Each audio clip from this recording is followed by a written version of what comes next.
Hi you guys, and welcome back to my channel, My Taste to Love. As you can see, today I'm going to review and compare these two beautiful perfumes here, and it's quite hyped. And if you guys want to know my thoughts on these, like, I'm going to dig deep and go into it and explain to you guys what is the main difference between these two, and whether you should get both or one. If one, then which one. If you want to know about all that jazz, then definitely do keep on watching. And if you are a perfume lover or a makeup lover, and if you like skincare reviews, then definitely do hit the subscribe button right out there, and also hit the notification bell, also the like button if you do like my videos. Okay, now without wasting any more time, let's just get into this video. So today I am going to review the YSL Libre, or Libre as it's called. I don't know how it's pronounced. I like to call it Libre. So this is the EDP version, and this is the Libre EDP, and this is Libre EDP Intense. So let me just start off as I start my perfume reviews with the packaging. As you can see, it's a beautiful packaging. Like, let's just take a moment and appreciate the packaging. It's just stunning. It is a very like a sturdy glass bottle, and the highlight of this bottle is the YSL logo that they got from the bags. I think their bags also have the same theme going on, and it is, you can see it's a 3D logo, and you can touch and feel it. Very luxurious looking, and it's in gold metallic form. They also have this cut, as you can see. I hope you can see it. Yeah, they have this cut in this Y ke beach mein. So even in this one you can see. Just stunning, you guys. Can you guys see the details? And you have a gold chain sort of neck, and the cap is also very nice, and it has this like a sort of a diamond cut, and it just clicks onto place, and you can pick it up from the bottom, from the cap itself. There's no problem in that. Overall, the packaging is a very big factor why people went crazy over this particular perfume, and rightly so. And I also got attracted towards this perfume because of the packaging. First of all, it looks beautiful sitting on my vanity, and as you can see, this is a 50 ml bottle, the YSL Libre, and this is a 100 ml bottle, and you can see the difference. So coming to the main difference, right off the back, you can see the liquid color on these two is different. This is like a light yellowish liquid, and the intense version is definitely more dark, intense, and amberish sort of liquid color. And if you don't know already, let me just give you a little bit of a backstory. So Dua Lipa is the face of YSL Libre, and I love her. She's so stunning. So I'm just going to upload the campaign pic right there. You can see it. And overall, it was a cult favorite last year. Like, this one launched in 2019 and this one in 20, but I got both of this I think last year. Yeah, everything comes late in India. So now let me just dig into this one first, and then I want to talk about that one after this. So this one right here was launched in 2019. This is the original Libre EDP, and this is a beautiful lavender white floral citrus perfume. This has a very unisex matured scent.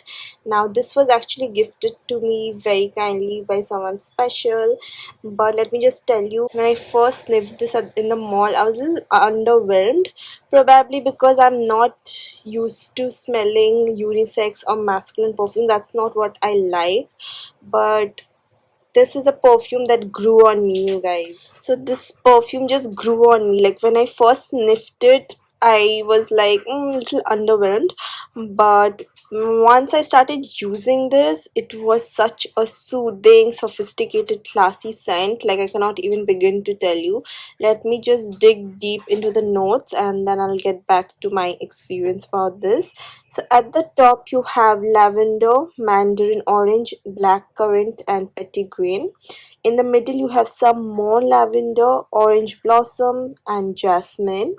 And at its base you have Madagascar vanilla, musk, cedar and ambergris. So right off the back you can see this has lots and lots of lavender, which is very common in men's perfume, not so much in females perfume, which is why I was little not used to the scent. But let me just spray some, and then I'm going to talk about the notes some more. Okay, so let me just spray this in the piece of paper. Okay. Yeah, right off the back, I get a lot of citrus, especially coming from the mandarin orange.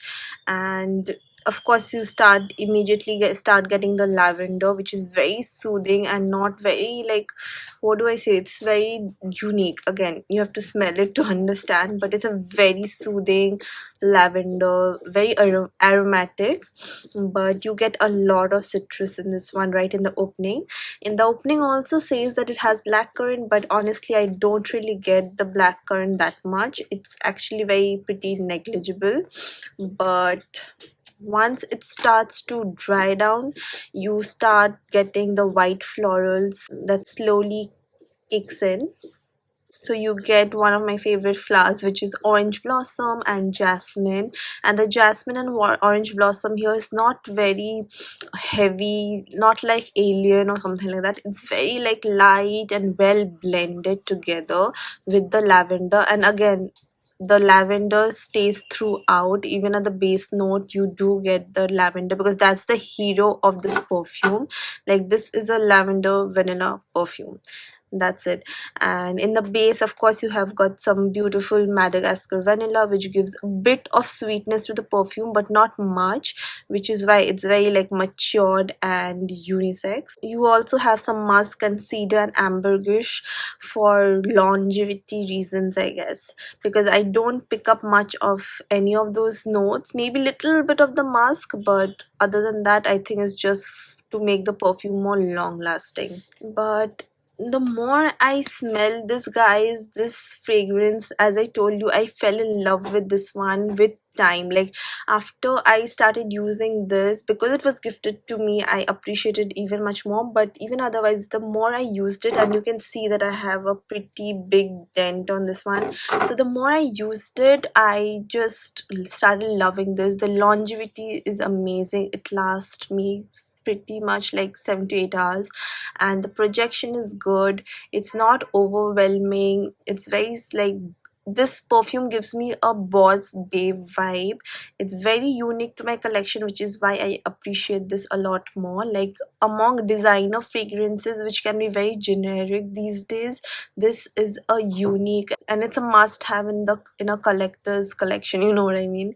Like, if you want to smell different, like if you want to smell like nobody else, definitely give this one a try, because not many of them will be wearing such perfumes, especially females. And yeah, like, it's so different and classy, it's sophisticated. It is very work appropriate as well. Like, I can see somebody who is like a very senior post professional. Just to describe, I'm telling you guys, like, this gives me a boss babe vibe. Like, if you are a CEO or whatever, like a boss girl, definitely this gives that sort of vibe. Very serious, like, take me seriously sort of a fragrance this has. A little bit masculine, but beautiful perfume. Can be worn all year round, but mostly in the summers, and you can always pull it off in the daytime. That's sort of a vibe I get. And the packaging is my favorite, and I really appreciate, and I'm glad I got gifted this one. This is beautiful, the YSL Libre.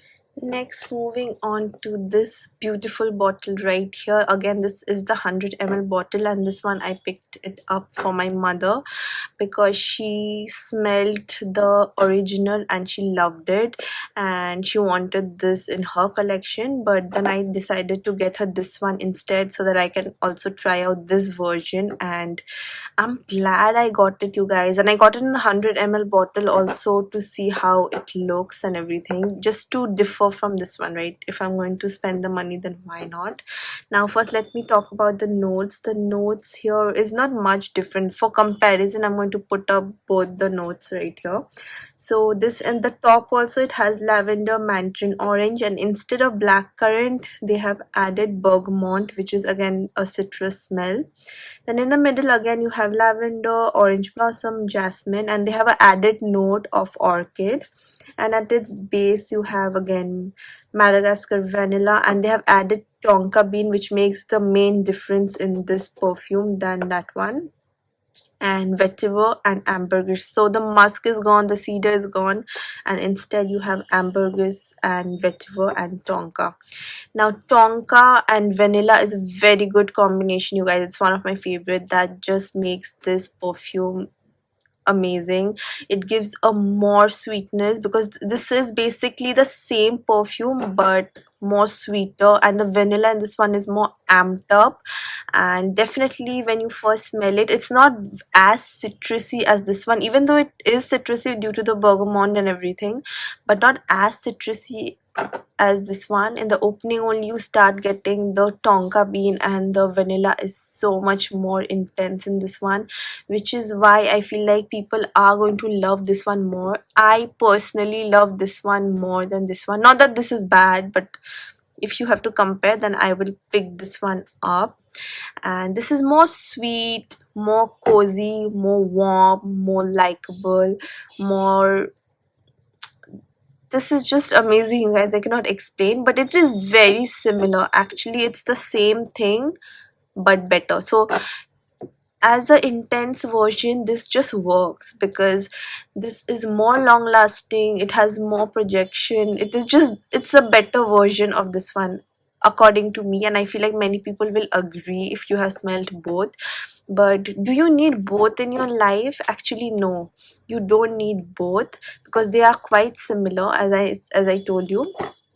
But if you have to pick up one, I would say go for the intense version, definitely, like no doubt about it.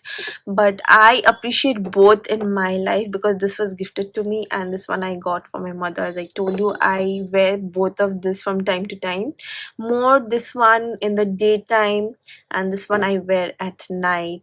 So that's the like most difference. You can wear both of them all year round, but this is more like winters and this is more like summers. Just to describe, I'm just telling you guys. Otherwise, you can wear anything anytime. But that's the main difference. But this one is just, it's better, you guys. Like, it has got that tonka bean and vanilla mix, and tonka bean and vanilla is just sexy. It's sexy. So it's more sweet, and the sweetness stays throughout. The lavender in this one is similar to this one, but it's not the hero. The vanilla and the tonka bean is the hero, mixed with the lavender, of course. And the same white florals are going on. In the opening you do get a little bit of citrus, then after 5 seconds that kind of disappears, and you're left with just vanilla and lavender. Now, talking about vanilla and lavender, people compare this one and say that this is very similar to the Mon Guerlain from Guerlain, but guys, no, it's a completely different fragrance right here. This one also has lavender and vanilla, which is why people say it's similar, but it's a completely different fragrance. Take it from me, if you don't believe, go and sniff it out, both of this is a very, like, it's a different kind of lavender. The lavender in here is very different from this one, and it's not even that prominent. I don't know what they did with this perfume right here. It's a beauty. If you want a detailed review, I already have it, so I'm going to link it somewhere here and in my description box, so do check it out. But this is a complete different, it's beautiful. I'm not going to talk about it, but just trust me, it's very different. Check out my review on this Guerlain perfume. If you like this one, don't think you're going to like this. You may or may not. It's a completely different perfume. But talking about these two, I think you should go and try it out. But this is something you may not like in the first sniff, because I did not like it in the first sniff, but this kind of grew on me. Because as I told you, if you like lavender, you are going to love this. But if you're somebody somebody who's not into lavender, you may not like it. So that's the thing. So do I think this is a must have? I don't think it's a must have, and it's nothing wow, but definitely if you are a collector and you love collecting different type of perfumes, this will be a very unique addition to your collection. But if you like somebody who are just starting out in your fragrance journey, like designer fragrance journey, then I don't think so this should be your first perfume. So that is my review, you guys. And talking about the price, I think the 50 ml cost 6,500 and this one cost 7,600, something like that. I am not very sure, but I'm going to leave the prices and links as to where you can buy these. But definitely check it out. At least bottle is lovely. It's not a bad fragrance, definitely it's not. I love both of them, which is why you can see even this one I have used so much. My mother on the other hand loved it on first sniff, so it might be that more matured and older women appreciate the smell more. It's very soothing and aromatic, maybe that's why. And but it's definitely not a youth fragrance according to me, but definitely very unique. And I'll keep on saying unique because I don't have anything like this in my collection, and it's definitely nothing like this Mon Guerlain. So that's it for today. That is my review. If you guys liked this video, definitely do hit the like button and subscribe button, and I'll see you guys next time with some more review videos. And yeah, bye bye.